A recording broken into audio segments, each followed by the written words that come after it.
多謝大家嚟到周柏豪講堂，我係周柏豪。咁喺近日咧，就有好多朋友咧就向我查詢陰山符錄嘅問題，因為咧江湖上有流傳咧陰山符錄咧可以揾鬼兵去討債嘅。咁呢個問題咧，好多人問我，咁我查一查資料之後咧，我就得出呢下邊呢幾個咁嘅意見啦。咁其實陰山符錄咧，其實一段時間咧係流行於北方嘅。咁有佢源流上面咧有眾說紛紜，有人咧就話佢係出自昆崙山，但係有師傅講咧佢係隻女山裏面嘅一個法門嚟嘅。但係呢啲咧其實都唔得到證實嘅喎，有啲人話佢巫術嚟嘅，咁都係道聽途說，我哋都唔能夠加以證實嘅。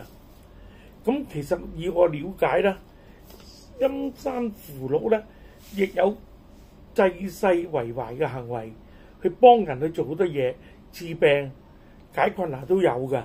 咁只不過咧，佢唔用嘅方法咧，就同我哋所謂正統道家嘅有啲唔同。但呢個咧都係屬於個人嘅意見嘅。喺台灣咧，呢個陰山牌一直都有流行同埋流傳咗喺下邊嘅。咁而台灣嘅主流宗教咧就係舉山，即係我哋成日所講嘅女山啊。咁舉山或者女山咧，宗教裏面咧有收兵呢個行為嘅喎，即係佢一段時間咧，你即係收兵咩？其實收鬼兵嘅。咁我哋唔能夠話佢因為收鬼兵就係邪門喎，因為咧喺兩廣地帶，即係廣東廣西咧，下茅山咧一直都有用鬼兵呢個法門嘅，而且佢哋因為時常係造福百姓啦，幫佢解決好多問題啦，一直咧都得到好多老地方老百姓嘅支持嘅。咁我哋唔能夠視佢為邪教。喺事實上面咧，所有神功法門咧都有佢嘅長處同埋特點嘅。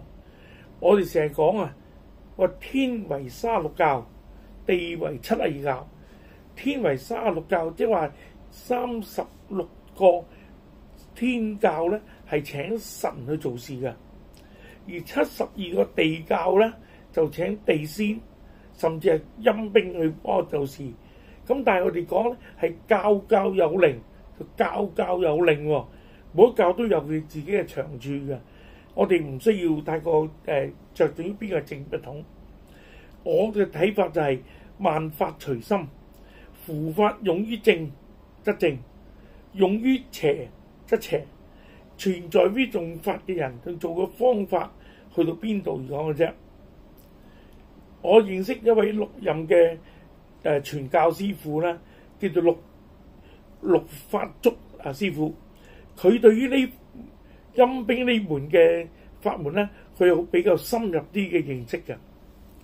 但係咧，陸師傅係非常低調喎，佢都唔想人知道咁多佢嘅事情嘅。咁所以咧，我希望我真係有緣分同埋有面子咧，可喺未來日子裏邊咧，就能夠請到呢位陸師傅啦，同大家詳細解釋下陰山符錄嘅做法同埋佢嘅可行性啊。咁咧，等大家能夠多一步嘅了解。咁希望大家能夠多多關注。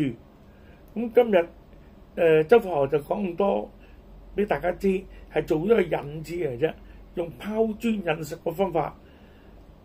希望大家能夠幾個意見就指導我，我就冇做錯或講錯啦。